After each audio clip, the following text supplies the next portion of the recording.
Connection is everything in business, whether you own one or work for one. This is why networking can be a vital part of your business success. If you learned how to use it to your advantage, let me share with you what I've learned after networking for quite a number of years. Hi, I'm John Vong, the owner of Local SEO Search. A lot of businesses can attest to the fact that networking is a skill that we must all learn at whatever point in our lives, as a student, employee, business owner, or as an everyday person. Not only does it help in creating strong relationships, it can also be a lifeline that you can depend on when there are tough times. One of your connections could be the investor that you need for your startup. The pandemic put most networking events on hold. But now that we are in 2023, many companies are putting on networking events again.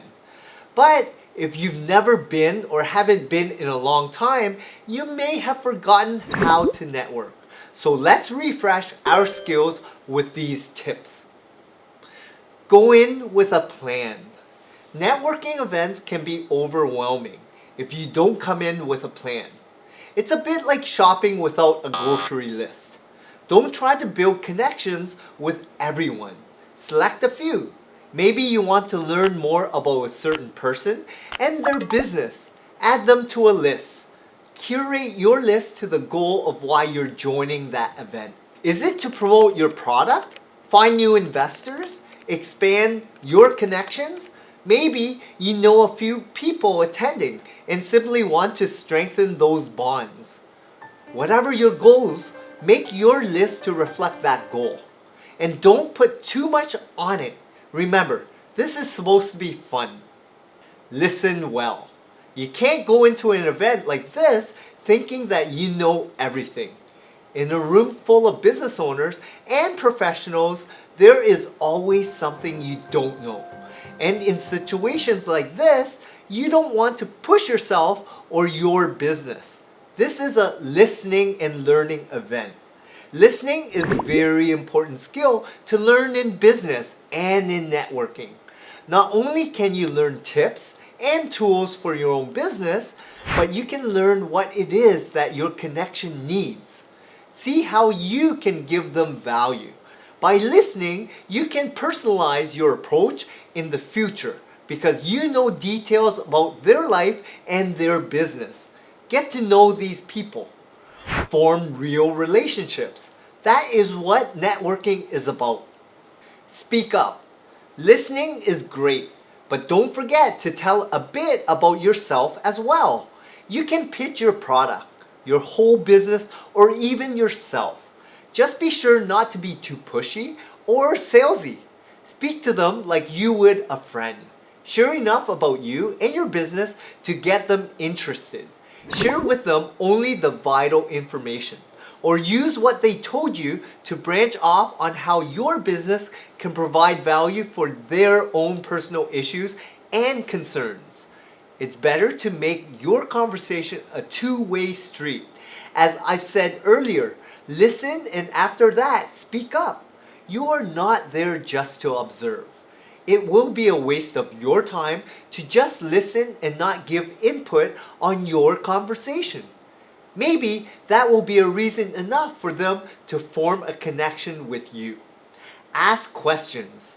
It can be challenging to approach strangers in a room if you're not outgoing. But this is part of networking.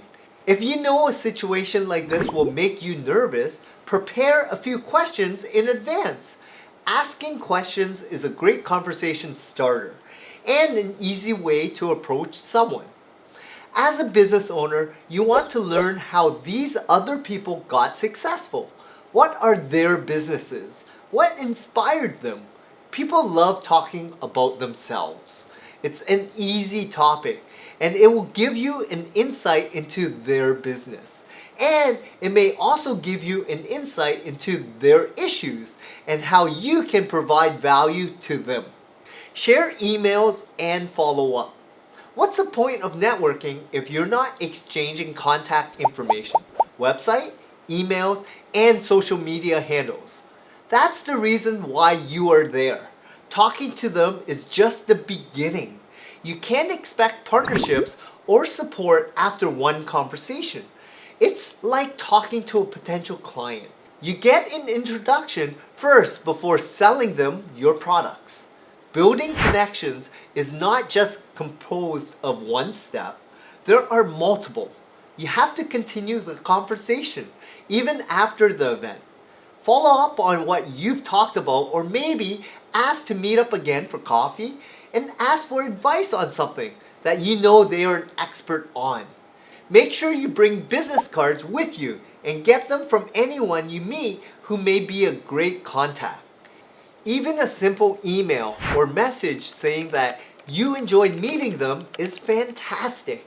You don't want to push into a sale too early on. Building relationships take time. Networking events may seem like something of the past, but I believe strongly in in-person connection and discussions. They are a great way to start a relationship and to meet people in your field that can be mutually beneficial. I know they can be scary as well, but with these tips, you should be able to rock your next networking event and make tons of connections. Want to connect with me? Follow Local SEO Search on social media or reach out to us. I'd love to make a connection. That's it for our video for today. Don't forget to leave a like, subscribe, hit that notification bell for more videos like this, and let's grow together.